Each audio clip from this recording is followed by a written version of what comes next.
All right, what's up, everybody? Welcome, Heads Up Play, episode 19. We are at 19, one more away from 20. This has been an adventure, man. I mean, we started back in October. Here we are going into February. I mean, man, we're in this thing, dude. Sam, how you feeling about it, man? It's pretty cool. It's growing. It's growing. We're having fun. We're having fun. I'm shocked we've made it this far. I feel like now that we've made it this far, I mean, we're just in it. I mean, road to 100, right? Like road to 100 subscribers. If you're watching, go ahead, click that button. Click that subscribe button. Go ahead, click that little bell too, so that way you're notified when you get one of these videos. Yes. Yeah. Also, follow us on our new Twitter page. We are active like crazy on Twitter. We love the Twitter. So I'll have all the social media right above us, right here. So follow us on all of those. We're at 19 followers on Twitter. Ain't that crazy? We just made it like right at the last episode. So I mean, we're growing. We're growing on X. Really, X is blowing up, and I'm gonna tell you, y'all are showing us some love on Instagram. We got 152 followers on Instagram. I didn't know that we were that high. We're doing pretty good on Instagram. Then, of course, our TikTok is. I mean, 116,000 followers. How did we get that? How did we get so popular on TikTok? I mean, it's like we're that damn good. We're just like, we literally are that good. I mean, Sam the Sweaty Boy. Well, yeah, we do have a good bit to get into. It's been, it's usually this time of year. It's a slower week in sports. But really, for college sports fans, there really hasn't been, especially. No. It's been, especially if you're a fan of the SEC basketball, we've had some major upsets with the top dogs this week. First, let's go ahead and get into that, because it started off with them South Carolina Gamecocks upsetting the Kentucky Wildcats at home. They rush the court. They do the thing. I mean, is South Carolina, are they legit? I think they are legit now. You know, we've been kind of questionable on them all season. There's no doubt about it now. I mean, South Carolina, I think they are him. They are him. I truly believe that. Not only did they beat Kentucky, they beat crap. They beat them bad. They beat them bad. 79-62. I mean, held Kentucky to only 13 three-pointers. I mean, insane. I mean, Cooper on South Carolina had 20 points. He's a star. I mean, I'm telling you, they went 11-24 from three. I mean, they had 36 rebounds. I mean, I'm telling you, they absolutely just beat Kentucky all up and down the floor. If you can hold Kentucky to 13 threes, you're going to beat them all day. Yeah, I mean, is it safe to say now, with how bad South Carolina football has been recently, and really traditionally there, outside of the Steve Spurrier days, South Carolina football has been garbage. But with the success recently of the basketball team, and especially with the women's basketball team over the past few years, I think it's safe to say South Carolina is officially they're definitely a woman. I think they're more of a women's basketball for sure. And especially, you know what? Let's talk about that for a quick instance.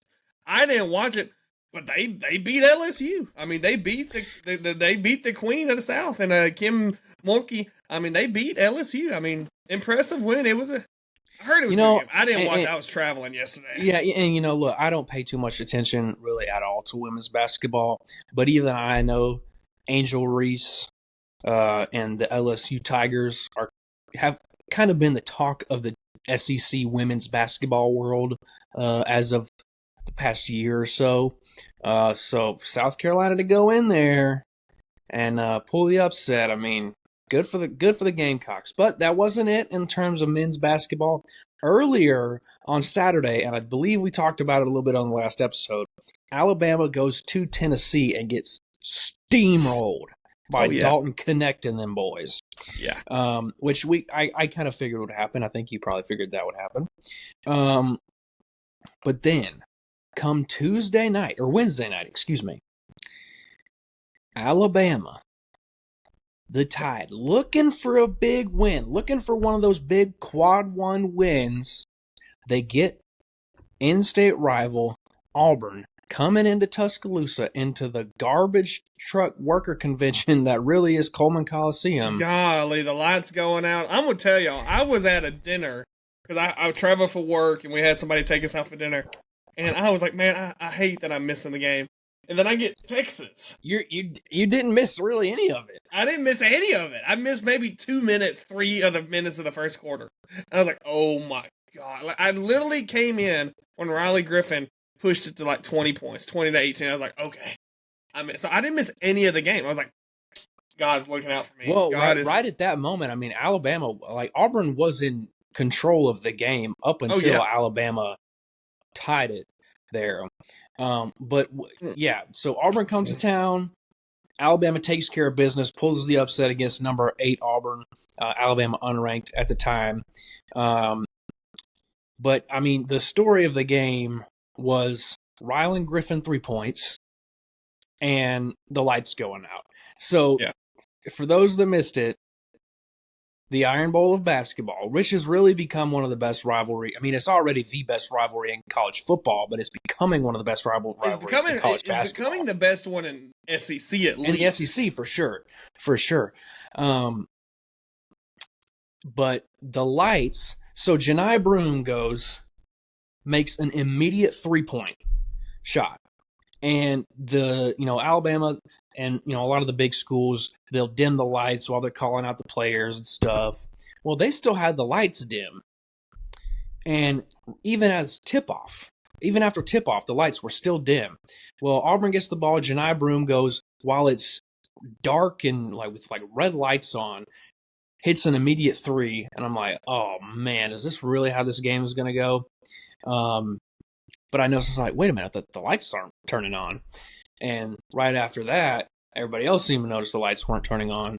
And so they paused the game, and it was about probably a good 15 minutes or so that they were working to get these lights on. I feel like it was more than that. 15, 20 minutes maybe that they were working to get these lights on. And Bruce Pearl, you could tell he was livid.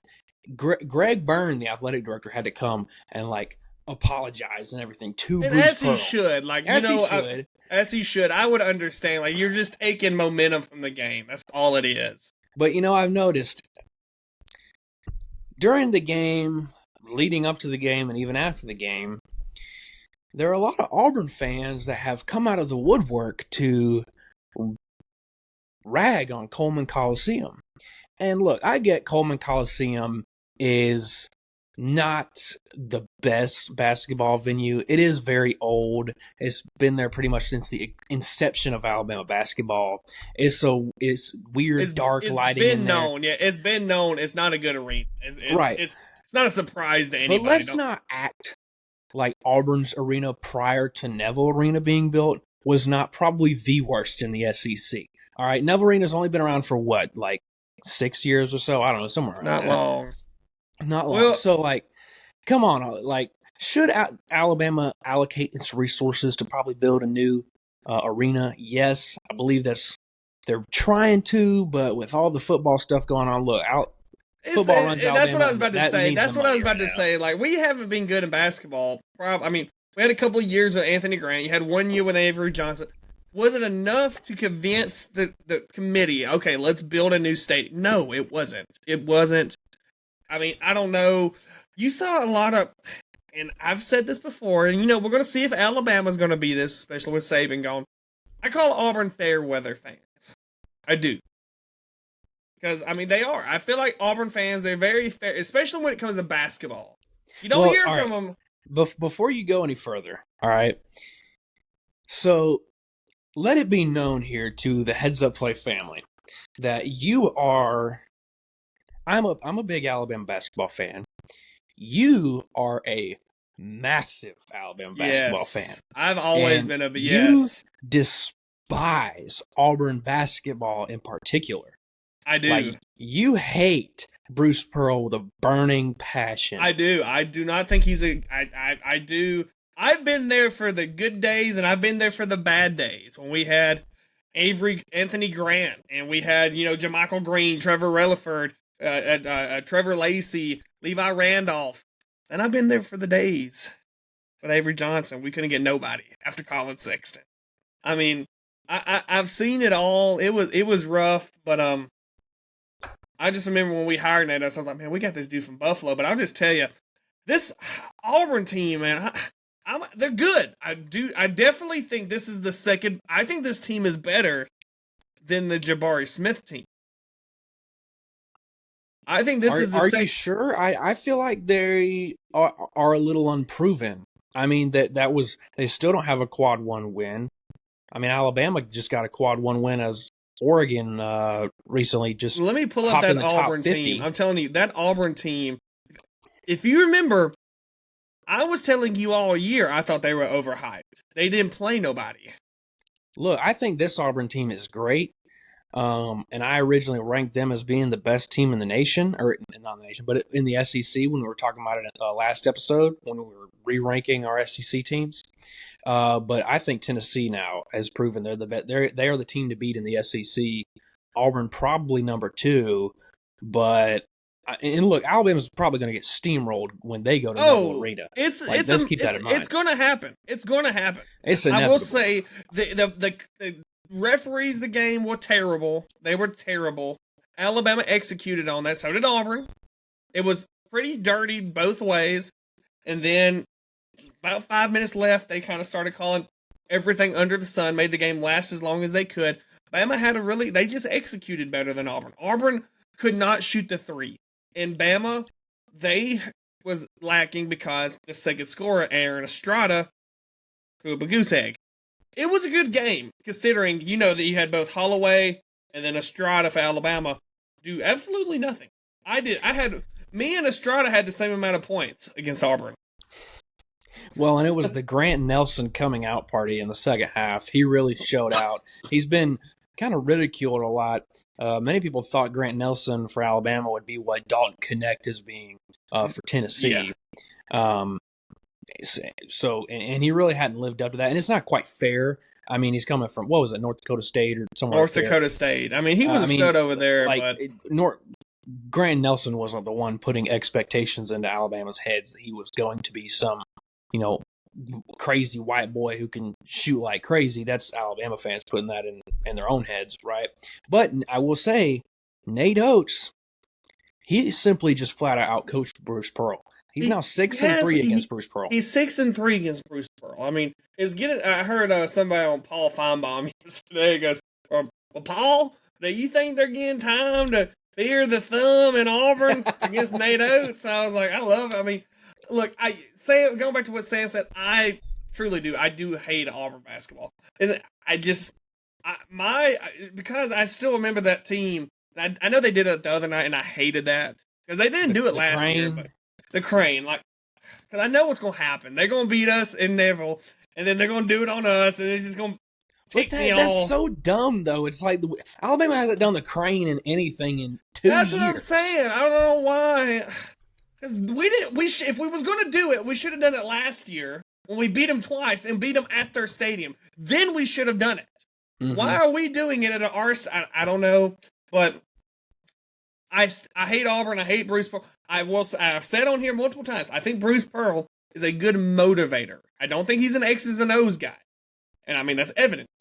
He's 3-6 against Nate Oates. But when it comes to motivating, I think he's the best one out there. I mean, I'll give credit when credit's due. But he's very passionate. Very passionate. I think this is his second best Auburn team. I think it's, of course, the number 1 team is the Final Four team. I think this team is better than Jabari Smith. I do. Will you admit, or will you? I'm not admitting it. I'm not saying it's not. Was Auburn snubbed in that Final Four against Virginia? He fouled him. I think he fouled him.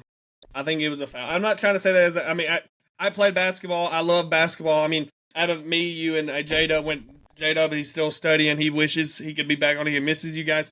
I feel like I watch it the more. He fouled him. He fouled. Well, That was a you foul. watched it. You played basketball. Your dad was a basketball coach, so you come at it from a much different perspective. I grew up. Yeah, he fouled him. It was one of those. With how much time was left on the clock, I'm not saying you should, just watch him shoot it, but you should never get that close. Like the other night when that boy for Auburn, he shoots a three.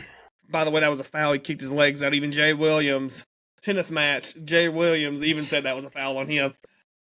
You should never be that close to somebody. You just let him shoot it, especially when, the chances of him making that was high. Low. There's no way, but thank God he missed that free throw. But I still think this is the second best Auburn team. I definitely think they're going to go far in the playoffs. If Auburn does not make the Sweet 16, that's a fail season. I would agree with that. Based on, I think Sweet 16, Elite 8 is what this Auburn team is at least capable of, for sure. Broome, finished with 14 rebounds and 25 points. We couldn't stop Broome. If you look at it, a Bruce Pearl team does best when he has a big man. You have a Walker Kessler, you got Ja Broome, you had Chumu Kiki, you had Austin Wiley. I'm telling you, they could have a good team at Auburn. I don't know, man. I don't know. One last college basketball note to get on is outside of the SEC. I actually didn't even know what happened. I didn't watch any basketball last night. Oregon State goes and knocks off Arizona.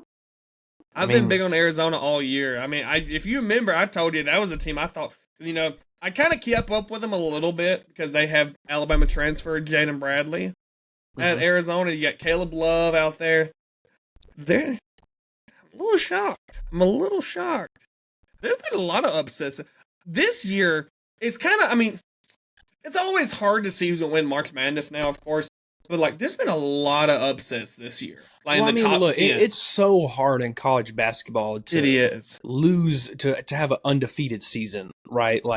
It's happened very few times. Not very few, but due to the amount of teams in college basketball. But, at the end of the day, most of the time you don't have, at the end of a regular season, you don't have someone who's gone undefeated. No. It just doesn't happen. Someone gets upset at some point, and at the end of the day, it still really may not affect your seeding all that much if you lose 1 or 2 games. I'm about to say, I saw Joe Lenardi's bracketology. He has Auburn as a 3 seed and then Bama as a 4 seed. Really, still as a 4 seed? Yeah. You know what? I'm fine with that being unranked right now. I think that's good. Yeah. I'm very curious how we come off at LSU. Very curious how Alabama does it against LSU this week. That's going to be a huge game playing in Coleman Coliseum. Auburn has a tough game Saturday. They got to bounce back and they got to go to the hump over there at Mississippi State. That'll be interesting. They're really getting into their schedule now. They're getting into some harder road games. Prior to Alabama, they really had not had any road tests, so now they're getting into more. So, going to be tough sledding for Auburn. Let me tell you a game I would look out for, and I'm going to call it the revenge game for the Florida Gators. You got the Georgia Bulldogs and the Mike White coming back to Gainesville playing Florida. I think that's going to be my upset of the week in SEC basketball. Probably got Florida beating Georgia, and I'll tell you another game. And this is a redemption game. This could turn around their season. Kentucky at Arkansas. At the Bud Walton Arena, I'm telling you, they could turn it around. But it's tough to go to Arkansas and play. They're 10-9, but they're 10-9. I wonder if they can turn their season around. I just wonder if the fans are gonna. Fans against Kentucky always show up, but I feel like maybe due to the slow start that Arkansas has had, maybe it won't have the same feel as it may have had last year, right? But it's a big opportunity, that's for sure. You could really ride some momentum off a win against Kentucky. It definitely hurt Auburn with Arkansas being as bad as they are. Yeah. But yeah, it did. Before we move on to the next one, I want to give you a live update. We have another NBA situation going on. Devin Booker is going off right now. At halftime, he is shooting 12 for 18 from the field, 5 and 7 from 3 with 37 points. Oh shit! At halftime. Wow. Yeah, he broke the Suns franchise record in the first quarter. Had 29 points. Dang. Who are they playing right now? The Pacers. Giving Joel Embiid, that might be. I'm telling you, he might be. I mean, he might drop 70 tonight. I don't know. Know. So all right. So a minute ago, you mentioned Alabama going to LSU or playing LSU soon. I want to talk about it. This is going to transition us into football. Yep. So former LSU football player. We got to talk about it for at least a second because it may not be the biggest story, but it's just a wild story. Kayshon Boutte was found, former LSU Tiger, was found that while he played at LSU, he had been gambling on making sports bets. And during this time, it couldn't have been him alone. He had to have been like a bookie, right, within a little circle or something. He, though, had placed almost how many? 9,000 bets. Woo!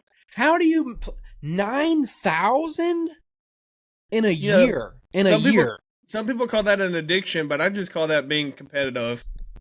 I mean, you're that's like 10, 20, 30 a day that you're placing. I mean, so he had to have been like a little bookie and a little system that he had going on, and he's gathering people's bets, right? And he's putting bets down for other people through some MyBookie or DraftKings. I feel like he's so dumb that he put his username as like Keyshawn Booty 01 and been like, they definitely not gonna know who I am. They're definitely not gonna. Well, and look, it kind of sparked a little bit of a debate online. Should college athletes be allowed to gamble? So within the NCAA, you're not allowed to gamble whatsoever. All right. I, for one, do not think it is. But if you are going to allow it, you at the very least can't bet on your gamble own on your own team, man. He did. It said he bet on LSU multiple times. What's the difference between what he did and Pete Rose? I mean, I know Pete Rose was coaching. It's the same thing. What's the difference between what all of him or all those Detroit Lions players did when they were betting? I mean, I just don't understand that. I know in the NFL they said now, after Calvin Ridley got suspended a year, they said you can gamble, but you cannot do it for your own team, and I don't think you can do it on property or the facility. Because that's what happened to the Lions. That's why they only got like 3 games, 6. Because they didn't bet on the Lions, but they bet in general, but it was on property. So that brings up a sort of a good debate too, or not really a debate, but a conversation. So within the past, I'd say 3-4 years, really, ever since like after COVID, like it was around, but I feel like ever since 2020, sports gambling has just exploded. Like, I mean, you're seeing commercials left and right, like Caesars Sportsbook, DraftKings, FanDuel, like all this. They finally realized it's easy. I mean, all they gotta do is do it from your phone. I mean, yeah, I mean, literally from your, like, you can wake up in the morning, hop on FanDuel or something, lay you down a little 2-3 team parlay in 2 seconds. And that's $20 right there. I mean, Kayshon Boutte was gambling so much. He definitely was the type of dude that gambled. What was the Gatorade color at the Super Bowl? Mm-hmm. He was most definitely, 1,000 here for tails. Shit. He was definitely the dude that just gambled on everything and everything. You know, when you watch a boxing match, are they going to touch gloves? Come on, $10,000 if they're going to touch gloves. But he definitely had an addiction, easily. All right, and another transition now. I know we're kind of transitioning quick, but we left it off of our list of topics to talk about, but I feel like we got to talk about it. NFL playoffs coming up. AFC and NFC championship. Lions, Niners, Ravens, Chiefs. All right. What are your picks? God, I really hope the Ravens beat the Chiefs. God, I same, man. I can't do a Taylor Swift Super Bowl. So I can't do it. I can't do Brittany Mahomes. I can't do Jason Kelsey and all that. I can't. I really can't. One person, I've been seeing it on TikTok, is like, one person can end all this, and it's like Lamar Jackson. Like, come on, Lamar. So, my fiance is a massive Taylor Swift fan because she just is. And I told her, I was like, look, I'm gonna need Lamar. I'm gonna need the Ravens to pull this thing off. Like, yeah, I can't. And she was like, she'll be on world tour. She won't even be there. I'm like, she will be there. Oh my Super God! Bowl, if Kelsey is in, she will be there. She will cancel whatever concert she has. If she went to Bangladesh, if she went to the coldest game of history against, she will be in the Super Bowl. The damn Miami Dolphins. She's going to the Super Bowl. Like and it's where's it at? Is it Los Angeles? It's in Las Vegas. Oh, she's going. She's going. She's already there. She's already got it planned. Her and Brittany Mahomes are going to wear some matching jacket or something like that. I just can't handle it. I as much as I want the Ravens to win, I just feel like the Chiefs are going to win because he's a new modern day Tom Brady. I don't know. I feel like the Ravens may be riding something. And they've been so good, and I feel like there's a little bit of this Harbaugh thing going on, right? So I think the Ravens got it. I really do. At least I hope so. And then I love what the Lions are doing. I really like. I do too. A great story, but I just feel like the 49ers. That's what I'm pulling for is the Detroit. I'm pulling for the Detroit and Baltimore, but I think it's gonna be the 49ers, and I think it's gonna be the 49ers and Baltimore. All right. That's I think it'll be Niners and Ravens, and I'm pulling for Ravens and Lions. But I don't want the Ravens to win it all because I don't want the Harbaughs to be like, well, we run football. Who's got it better than us? Who's got it better than us? Nobody. And now speaking of Harbaugh, we're doing some good transitions here. Speaking of the Harbaughs, now to get into some college football. Yes. Some real conversation.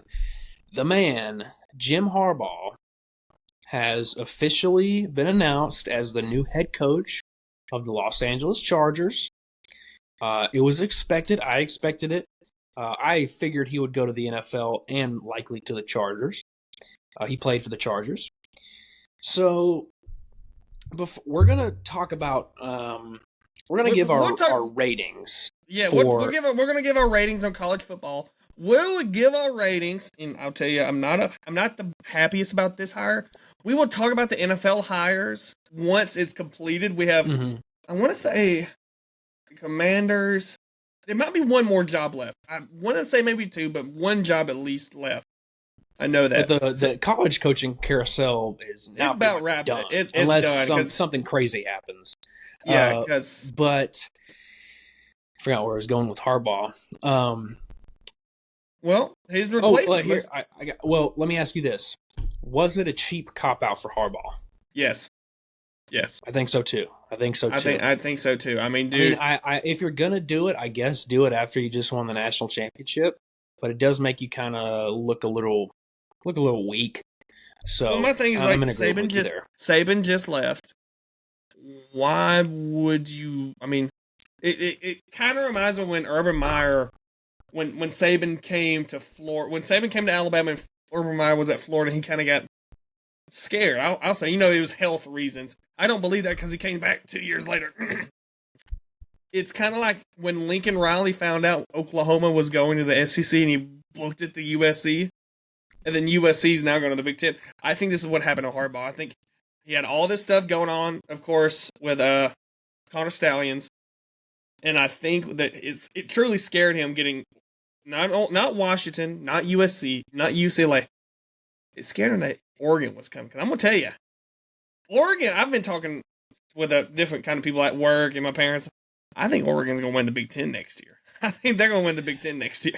You do? I don't know. I feel like with what Ohio State's doing in the portal. It's either going to be Oregon or Ohio State. I think he got scared. I think he definitely got scared.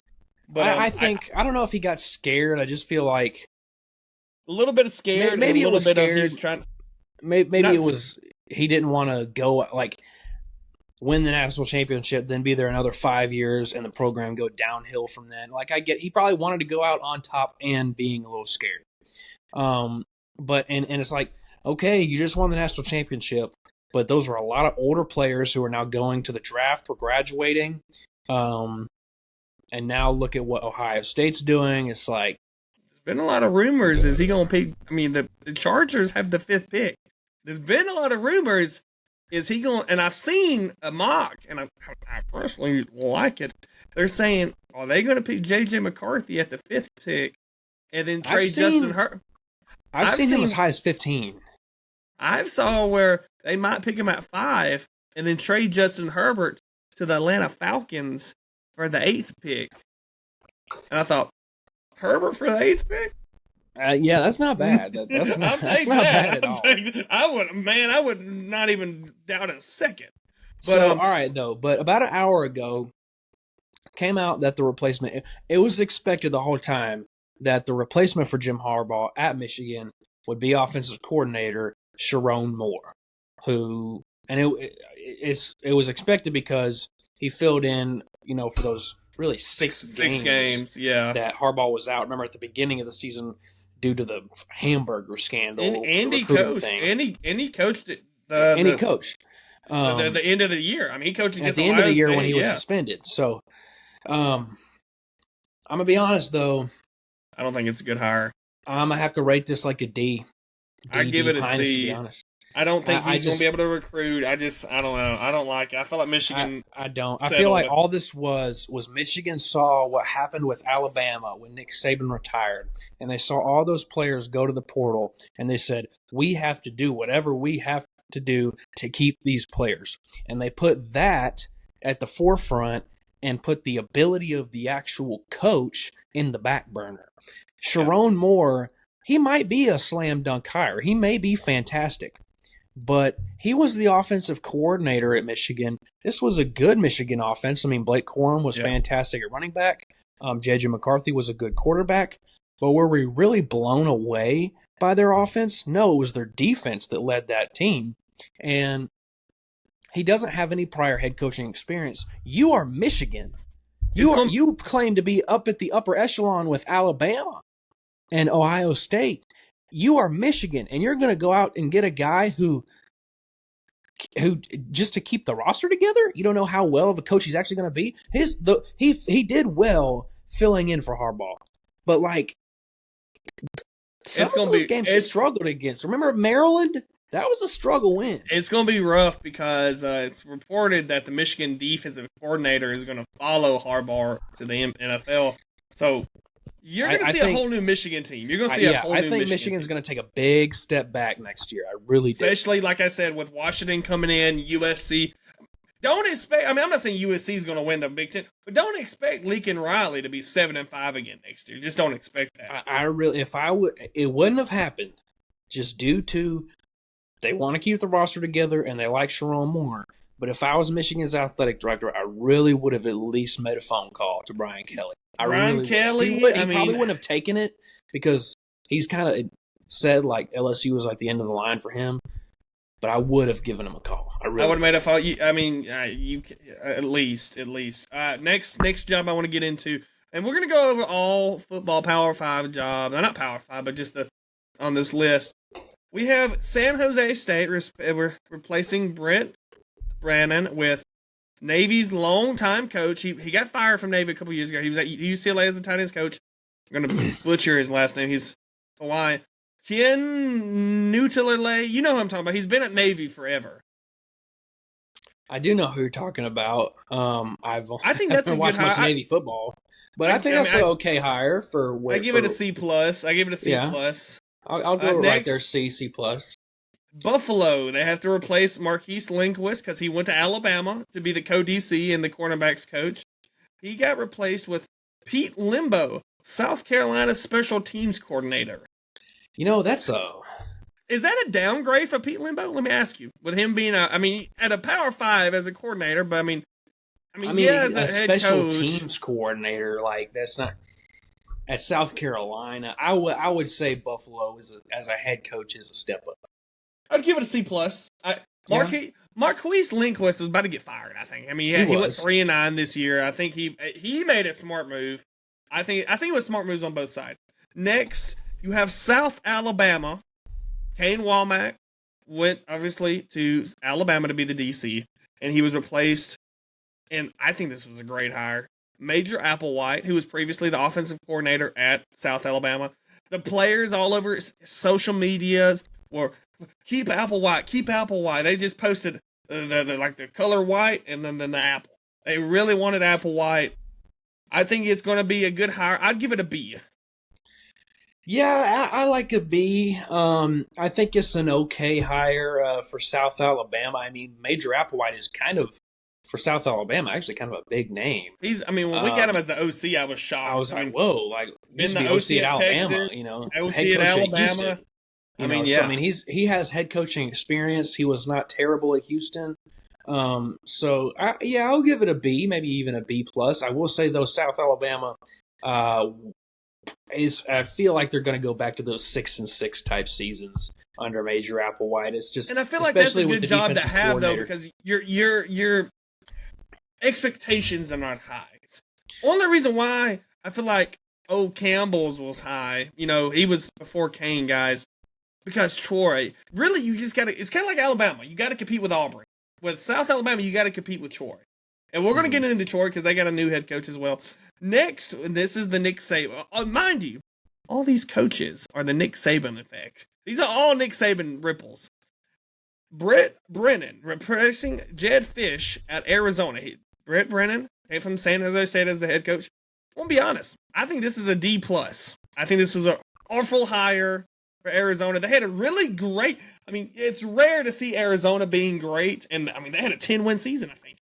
I think it's an awful hire. He's going to have a lot to work to do. I mean, they're going to go to the Big 12. I guess they're the Big 12 now. So, I don't know. I'm not looking forward to this. I agree. I don't think it's a great hire. Arizona, I do know, is having kind of major financial problems within their athletics department. I mean, like hundreds of $1 million in debt. So I'm sure that played a factor as to who they could go after. Yeah, I agree. You're coming off a great season with Jed Fish. I don't think that was a great hire to retain some of those players. I know some of them are staying, like that quarterback Falefa or whatever his name is, and a few other guys. But I agree. I feel like this is a one and done great season for Arizona. Arizona, yeah. I mean, Jed Fish, he did what he had to do, and we're going to get into him right now. Jed Fish replacing Kalen DeBoer at Washington. Jed Fish coming from Arizona. I give this a B+ for Washington. That's exactly what I was thinking as well. I don't think Washington is going to be good in the Big Ten. It's just Washington was the team. It just depends on their coach. I mean, you had Chris Peterson out there from Boise State. He did great. And you had Jimmy Lake. Terrible. Kalen DeBoer did good. You got to have an offensive coach. And with them move, it fit the Pac-12, in my opinion. It's not going to fit the Big Ten. I definitely think Washington's going to get not out hustled. What's the word I'm looking for? They're going to get out physical. You know what I mean? They're just going to get beat up, I think. I don't like. Yeah, you got to be more defensive at going into the Big Ten now, and I agree. I think he's out of the four teams going to the Big Ten. I think Washington is going to be the weak link.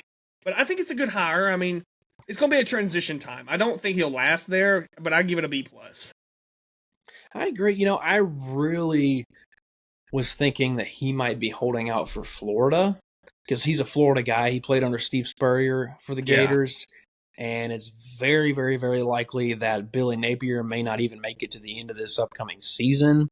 And I feel like Florida would have gone after him. He just had to cash in. With Arizona, winning 10 games. I mean, when will Arizona ever win 10 games again? Arizona and Arizona State are historically bad, awful football programs. It's just, but let's go to the next one, and the one that set the college world on fire. Nick Saban retired, and University of Alabama. We've kind of discussed. We're not going to get into this long because we've discussed what we thought. Kalen DeBoer from Washington. I truly think this was an A hire. I wouldn't give it an A+ just because there's so much expectations coming with it. I think it was a good hire. I think it was an A.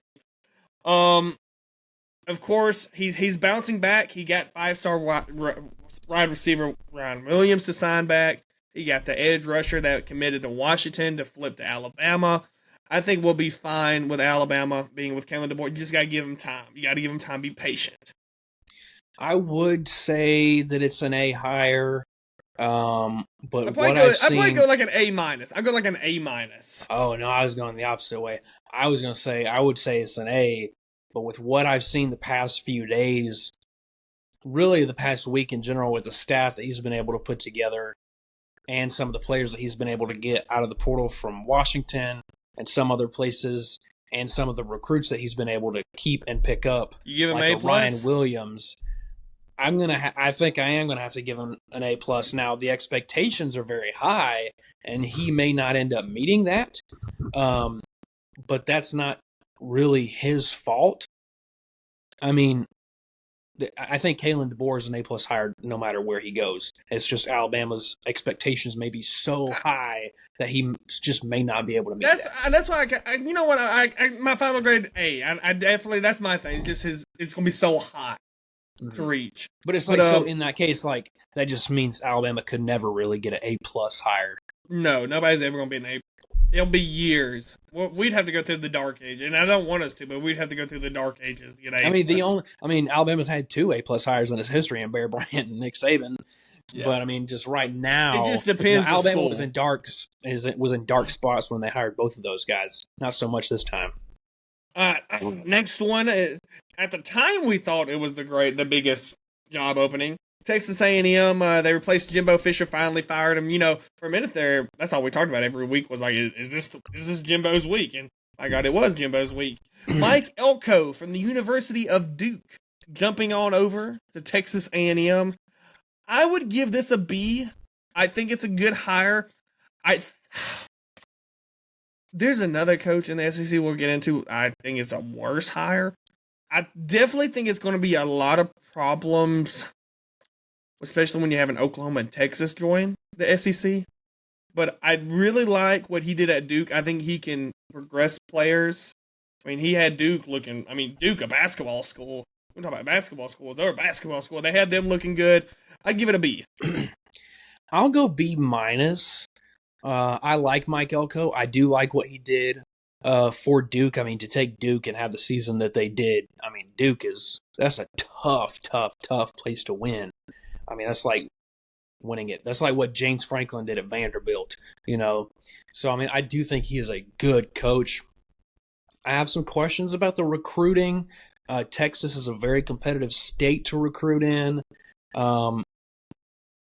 Texas A&M obviously has a huge upper hand with the NIL, but like you said, Texas is big brother, especially when it comes to money. They both got huge amounts of money, but Texas, you ain't competing with that. And they're doing so well. They're coming into the SEC. That might be tough to compete with.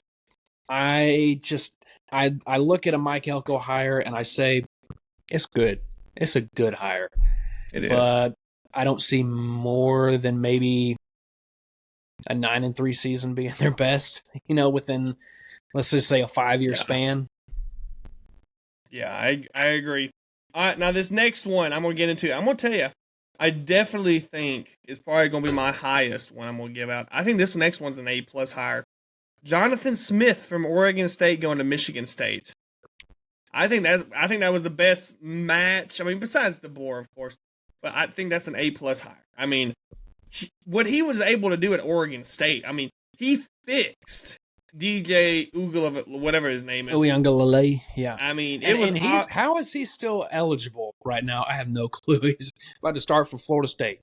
I don't understand that. But I mean, he was able to turn Oregon State into studs, and it was obvious after he left. I mean, they fell apart. Yeah, no, I mean, look, and I was kind of shocked, but I was not surprised when they hired Jonathan Smith because he's an Oregon State guy. He played at Oregon State. He was the quarterback. So for Michigan State to steal him, I would not be surprised if within the next 3 to 4 years, if the coaches remain Sharon Moore and Jonathan Smith, Michigan State ends up overtaking Michigan in that state. I really do. I don't know if I'm ready to put an A+ on it, but I'll throw an A. I think it's a great hire. I think it was a great hire. Now, this next one's probably going to be my lowest grade. I think Okay. this next one's an F. Jeff Lebby going to Mississippi State, the Oklahoma offense coordinator. Let me tell you why. There's no way. Mississippi State has not been good in the last couple since Leach has passed away, of course. And they wasn't the greatest under Leach. And they took, when I say took a step back I don't even know what you call that with Zach Arnett. They are going into a year when they're adding Texas and Oklahoma. I mean, it's going to be rough. It's going to be rough next year for Mississippi State. There's no way I see him being the coach of Mississippi State in 4 years. I just don't see it. So why an F? Because he's not going to last. When you're adding all these teams, is he? He's unproven. I think when you add all these teams, Mississippi State though. They could have got some. You tell me they couldn't have got a head coach from a little Power 5? They couldn't have got John Summerall. They probably could have. That's what I'm saying. Like, you went an offense coordinator route when you're adding 2 legit teams to the SEC on top of how top heavy. You know what I mean? Like when you got Alabama, Auburn just got Hugh Freeze. You got Ole Miss. You got Tennessee, Georgia, Kentucky, Texas A&M. I'm telling you, like, you couldn't get a head coach. I don't know. I wasn't a fan of the hire. I'll give it a D. I don't want to call it an F. I think he has potential because I do like the offense that he had at Oklahoma with Dylan Gabriel and that bunch. You know, I mean, he turned that Brent Venables led team, which is horrible in his first season, you know, into his second season, they went and beat Texas. So I don't think it's a god awful hire, but I don't think it's anything fantastic by any means. I do agree with you for sure. I think they could have gone after somebody a little bit more big ticket. I mean, Dan Mullen's still been, I mean, he's kind of mentioned like, hey, yeah, I might be interested in going back to Mississippi State. Yeah. I mean, that would have been a slam dunk hire. You know, John Summerall was out there. He ends up, we'll talk about him. You know, I agree. But not entirely. The rest now are small teams. You ready to kind of spit them off? Let's go. Northwestern, Pat Fitzgerald, fired because we know why. David Braun, interim head coach. I give it a C plus. A B minus, maybe. I give that a B, maybe even a B good. plus. I mean, despite what happened, I thought Northwestern would struggle to win a game. I mean, and he takes them to a bowl. So I think that's a good hire. I'll tell you another one. Syracuse hiring Fran Brown, Georgia's defensive back coach. He's done a lot in the transfer portal recruiting. He has. I give it. I mean, you're not going to do much with Syracuse. No, you're not. But I mean, then again, you're not going to do much with Mississippi State. So I give it a C. Yeah. Okay. Trent Bray, Oregon State's defensive coordinator, came from Oregon State. He's going to be the new Oregon State's head coach. I'd give it a C plus. Who is this now? Oregon State's new head coach, Trent Bray. He replaced Jonathan Smith. Where's he coming from? Defense coordinator at Oregon State. Defense coordinator. I mean, yeah, it's a simple hire. I mean, I'm never really a huge fan of hires from within. Especially when it's a bad team. Yeah, I'll give it a C. This next one, I definitely think he should have waited because he could have got a Power 5 job. So I really thought he could have got the Mississippi State job. Kurt Signet from James Madison going to Indiana. Wonderful hire for Indiana. I think it's an A from Indiana. Oh, I agree. Kirk Signetti, I mean, it took James Madison. I mean, they were unstoppable. I mean, they looked like a Power 5 team for sure. They could have beaten a number of Power 5 teams. And they were FCS for a while. I give it an A. Yeah. I think he definitely should have waited though for another Power 5. He could have gotten something bigger. If he would have stayed one more year at JMU, he could have gotten a Power 5. That's what I'm saying. Like Mississippi State couldn't get that guy. Come on now. If Indiana can get him, for Indiana, I agree, an A. Yeah. This next one, I give it a C plus. Manny Diaz goes to Duke. He's back at a head coaching job in the Power 5 after not doing as well at Miami. He was Penn State's defense coordinator. I give it a C plus. I mean, I don't know. Yeah, I'll go C plus or a B. I mean, with the expectations at Duke, I mean, you're not going to have with Manny Diaz what you got with Mike Elko. But I mean, it's Duke. The expectations aren't that high. This gives me Will Muschamp at South Carolina vibes. Like, you know, he had like a really big Power 5, and they're like, okay, well, here's your second chance. It was like, you know, Will Muschamp, he went to Auburn, did pretty good at Auburn as a defense coordinator. Like, all right, well, here's your second. This is what happened to Manny Diaz. Had All right, you didn't do nothing at Miami. You did okay at Penn State. We'll give you another chance at a smaller school. But okay, this next one, old Brady Hoke. I know you ain't heard that name in a while. Brady Hoke retired at San Diego State. Sean Lewis, Colorado's offensive coordinator. He was pretty. I mean, they were good on offense. I won't say that. Defense, not so much. Offense wise, they were. He got the head coaching job on that. I think. I don't know. B plus B. It's San Diego State. Right there, and I mean, these baby schools. It's so tough to rank. Give me B. This next one, I don't know if I'm really behind it because he wasn't a good coach. He just had last good 2 or 3 years. Houston hiring Willie Fritz. They got rid of Dane Holgerson, and they hired Willie Fritz from I don't know. I like this one. I do. He's old. That's the thing. I give it a B plus. I don't know. I mean, he's old, but I mean, look what he did. Look what he did with Tulane. Yeah, I mean, he won the Cotton Bowl USC. over USC. Yeah. I mean, I think it's a good hire, but but then again, he had some playmakers at Tulane. That's what I'm saying. He had that great quarterback. So if he can recruit well, at least decent, I think for Houston, he'll be all right. All right, this next one. Boise State, Spencer Danielson. He was the interim head coach at Boise State. He was the defense coordinator.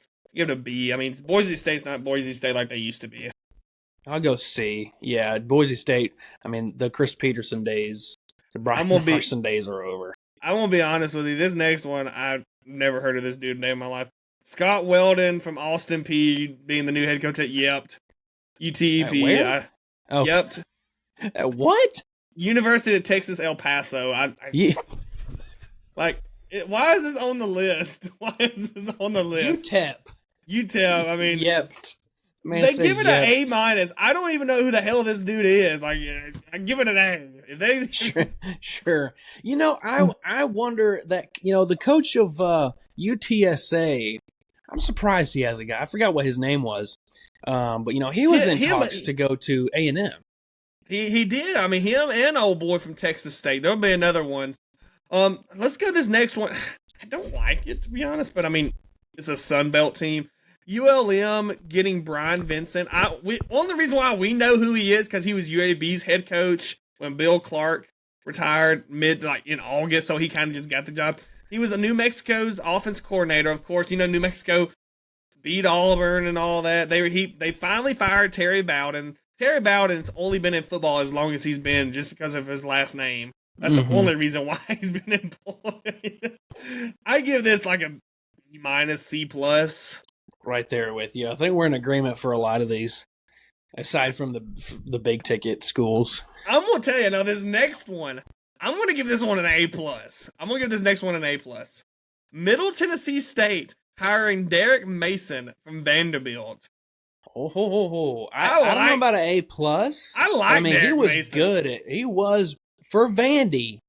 He was good. I'll give that A minus higher. I mean, I was still shocked they fired their head coach because he was there forever. I mean, he is Middle Tennessee. It's kind of like really Derek Mason's.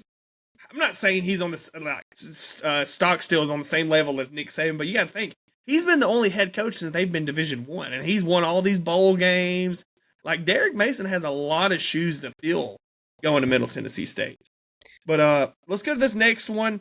This is kind of a big hire for New Mexico State, with New Mexico, my bad, not New Mexico State. Bronco Mendenhall is going to be the new head coach in New Mexico. I mean, he was BYU's head coach, Boise State's head coach. I mean, pretty big hire for them. I mean, I give it a B plus. Is that an A minus? I like that. Wyoming replacing their coach. He retired. They're going defensive coordinator. I don't even know who this dude is. I'm going to just give it a C minus. I hate when they do it then. I'm right there with you. Now, this next one. God, how many we got? I thought it was going to be almost done. I thought we have like 4 more left. 4 more left. All right. I was like, Jesus. Like, that's why I was like, let's hurry it up. God. All right. JMU, James Madison. This is a sneaky good hire. Watch. This dude will be a Power 5 coach one day. Bob Chestnut from Holy Cross. Have you kept up with Holy Cross football in Division II? No, but I do know he's giving our man Richard Walnut a run for his money. That was a bad joke. He has won 4 straight Patriot League titles, and he's been in the playoffs in Division II from like 2018 to 2022. Why don't we have cool names for our leagues like that? The Patriot League, like, oh, I'm in the Sun Belt. The Southeastern Conference. No, I don't want to get Patriot League. Sun Belt Fun Belt. I'm the Patriot League because I'm sons of Trump. Jesus. He's running again. He's running. How about old Tulane hiring John Summerall from Troy? I like that. I like that. I think that's. I mean, he could have gotten something way bigger than Tulane for sure. I mean, say one more year at Troy.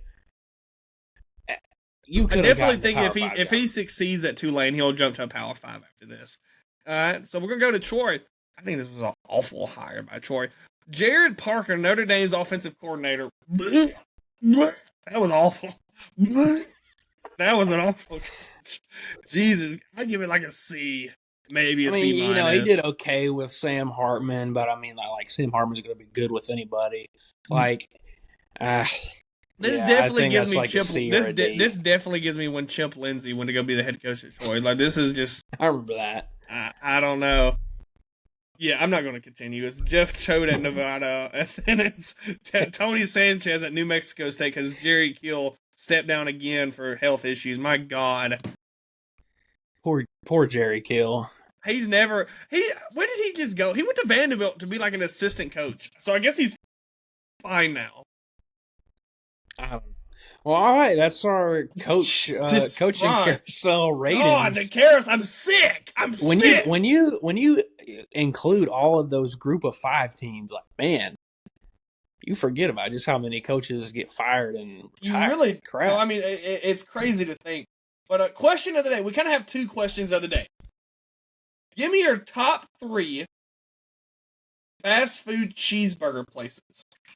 All right. So are we going national? Like, national. It has to be a full. All right. So no Jack's, no Milo's. Well, it can be that. It'd be whatever. Okay. All right. Number 3, and I'm a big cheeseburger guy. You're a big cheeseburger guy, I like too. Cheeseburger, yeah. I probably need to eat less of them. But I'm a big cheeseburger guy, so I feel like I know my stuff on this. All right.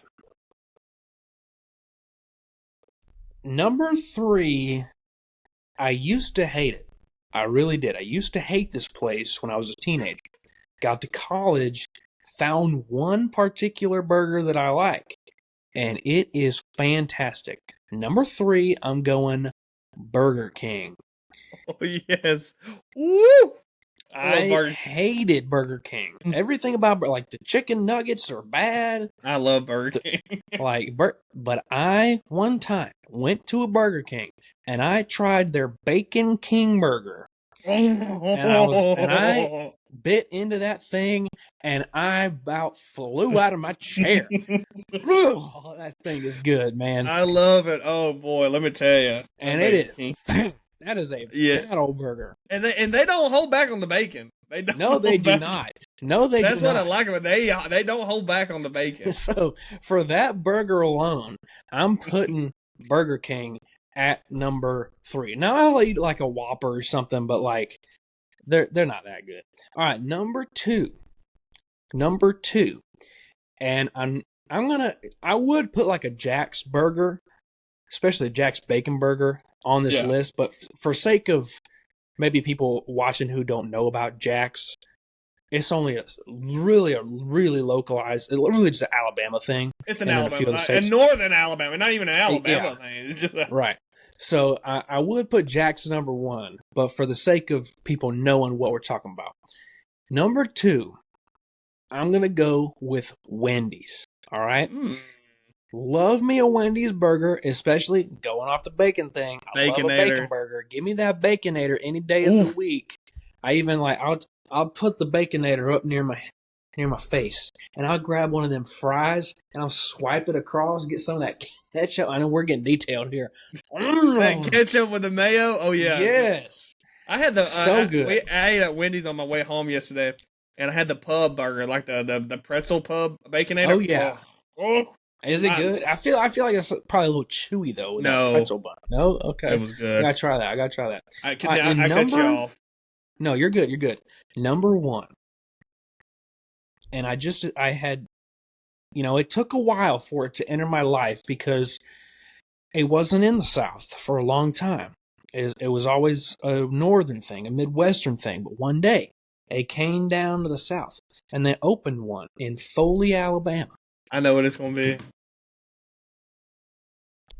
I don't think there's a burger on planet Earth that can beat a Culver's hamburger, a Culver's cheeseburger.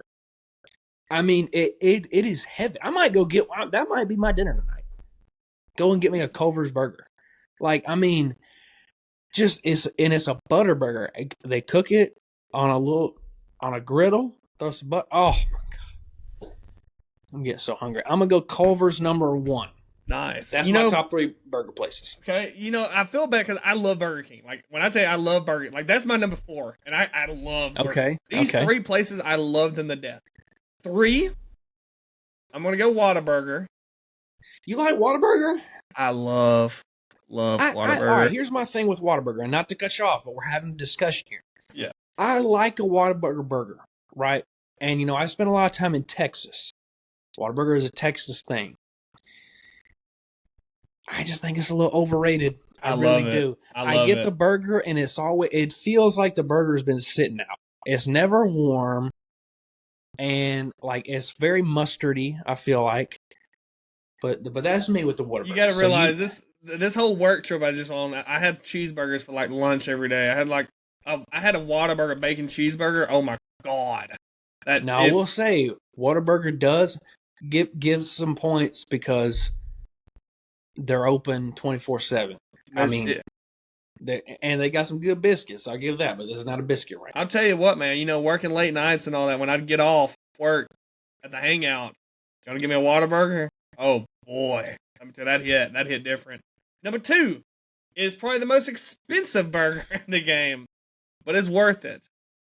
I'm gonna go Five Guys. I think a Five Guys burger. Oh boy, I mean, you just gotta take a mortgage. Five Guys. You just gotta take a mortgage out on your house to go be able to get it. Crap! I remember I took Lindsay to Five Guys about a month ago, and that was a mistake. Dropped a dime, like just between myself and her. And we shared the fries. That's the type of place. 5 million fries. That's the type of place when you go visit your parents and they're like, "Let me buy you dinner." Like, okay, let's go to Five Guys, and they're like, "No." I'm like, "Okay, well, great." My number 1, and I'm gonna tell you, and I'm shocked you didn't say it. I think it's the best burger. Whenever I go to like Orlando, I always go there. Whenever I go to Birmingham, I go there. Give me Shake Shack. Oh. And Shake Shack didn't cross my. I actually do think Culver's is better than Shake Shack. I actually think they're very similar burgers, and I haven't had it too much. Anytime I've gone into a Shake Shack, they are slammed, and I don't feel like waiting. Me and Hannah will find a Shake Shack. Like if we go to like a big city, like a bigger city, like Atlanta, Orlando, we will find a Shake Shack. That is our play. We love Shake Shack. The milkshakes at Shake Shack. Is that perfect? Well, you're not sucking too hard. It's just you're just able to drink it. But the burgers, it's a smash burger. I love me a good smash burger. Let me ask you: have you ever had a gourmet burger from a place called? It's a chain, but it's not a huge chain. Burger Fi. I've heard of it. Have one at the Summit. I've never gourmet burgers. I feel like I've driven past it in the Summit because we grew up both within a few minutes of the Summit. I've driven past it. I just never stopped there. When we went to the Summit, you had to go to what's that? The popsicle place. Steel City Pops. Steel City Pops. Man. I have to get my pickle. I gotta get my pickled popsicles. Pay $13 for a damn popsicle. But man. One more question, and we're going to try to make it brief. I saw a trailer today for the new movie. It's a remake of the movie Roadhouse, starring Jake Gyllenhaal, and they even have Conor McGregor playing in Roadhouse as like the big villain. Like, my question is, are you getting tired of Hollywood just remaking movies and adding sequels, because I don't feel like we're getting nothing original like we used to, like in the 90s and the early 2000s. There's nothing original coming out. It's just sequels. I don't mind a remake every now and then. I don't mind a sequel if it's to a movie that was good and deserves a sequel. But yeah, it's so saturated with remakes and sequels, especially remakes. It's like, do we not? Can we not come up with anything new? It's getting. I think Hollywood is truly dead. I mean, well, and to me, it kind of like when you remake a movie and it's worse than the original, it kind of now downplays how good the original is. Like I'll give you a classic example. I think Toy Story 4 is a good movie, but nobody wanted it. It was kind of like why? Why did we need that? Like that was such a cash grab. Like, guys, you knew it was gonna make money, but like, was it a good movie? Yes, it was a great movie. I think it's one of the better Toy Story movies, but we didn't need it. All right, let me ask you this: what is a remake? Not a sequel, but a remake. Well,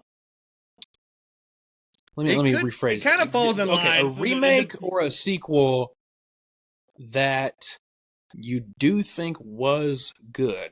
I have one. It's one that is I really like it. Okay. I'll give you mine. Yeah. All right. So I have, and people can't see it because it's on my opposite wall at my house, in my office. But when I'm recording at my house, I got my Shohei Ohtani jersey behind me and a couple of things. Well, on the other side of the camera, I got 3 movie posters. I have a Back to the Future movie poster. These are full movie posters. Back to the Future, Karate Kid, and Apocalypse Now. All right, 3 of my favorite 80s movies. Apocalypse Now, really late 70s. They're all the same. They all got the same premises. yeah. I mean, Back to the Future, Karate Kid, and then War. It's all the same. In case anybody hasn't seen those movies, they're so funny. So yeah, they definitely give all the same vibe. One is not unlike the other. But anyways, the middle one is Karate Kid, the old Karate Kid. And I remember watching that movie when I was a kid, and I really, really, really liked it. Especially because everybody said I looked like Karate Kid. I looked like Daniel Caruso, Ralph Macchio. Yeah. Well, at 2010, they come out with a remake. Jackie Chan is not Mr. Miyagi, he's Mr. Han. Jaden Smith, son of Will Smith, of course, is the Karate Kid. He's Xiao Dre. His name is Dre. And they go to China, not Japan, where Mr. Miyagi is from, but they go to Japan, China, and Mr. Han teaches Xiao Dre Kung Fu. And I love that movie. I still to this day, anytime that Karate Kid remake is on TV, I will turn that thing on. It is really not a great movie, but I love that movie. My favorite, if we have to go sequel that I've watched recently, because I mean, there's so many sequels that are just, better than the original, or, of course you can always go over to the GOAT, Empire Strikes Back with Star Wars. I'm a huge Star Wars fan. You got Endgame with Infinity War. I mean, there's a bunch of movies you can go. If I had to pick, though, a movie, it was a sequel, not better than the first one, but equally as good in my opinion. Probably go Avatar 2. That was a good movie. I haven't seen Avatar 2 yet.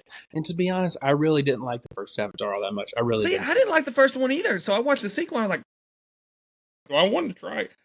But there's so many sequels that why? I already top of my head, I'll tell you it's a remake and I'll tell you a sequel that nobody ever wanted. A remake to Red Dawn in 2013 starring Liam Hemsworth and Josh Peck in that movie. And Josh Peck and Josh Hudson. Nobody wanted that. And I'll tell you another one. The dumbest sequel. Starring Liam Hemsworth or the brother. Which one's not Chris? Thor? Is it Chris is not Thor? Liam is. I believe Chris is Thor. So Liam, I believe. Okay, Chris was in Red. Chris was in Red Dawn. Liam starred in this movie. Independence Day 2. Yeah, there's a lot of those. Those two to me are like prime example. No, you just don't need them. You just leave it. Next thing that's going to happen, they're going to have an Armageddon 2, and it's like, wait a minute, I thought the world. I mean, that's fake. I don't know. I don't know. Well, but, that's it, guys. Heads Up Play episode 19. I mean, remember, follow us. Follow us on everything. Even follow me through this hotel peephole if you want. I'm kidding. Don't do that. I heard if you follow us that Sydney Sweeney might text you. Yeah, I mean, it definitely won't be one of us pretending to be. Subscribe. I mean, really and truly, I think we should just put this on OnlyFans. I mean, if that's where the real money's at. I mean, my pants are already off. I mean, we might as well just put it on OnlyFans. I'm kidding. All right, guys. So follow us on Twitter for a special link, and you might get premium access. Just kidding. Follow us on everything. Like, subscribe. Guys, we do appreciate it. We'll be back at you here in a few days with episode number 20. We're going to celebrate. 20, the big 2-0. All right, everybody. Peace. Heads Up Play.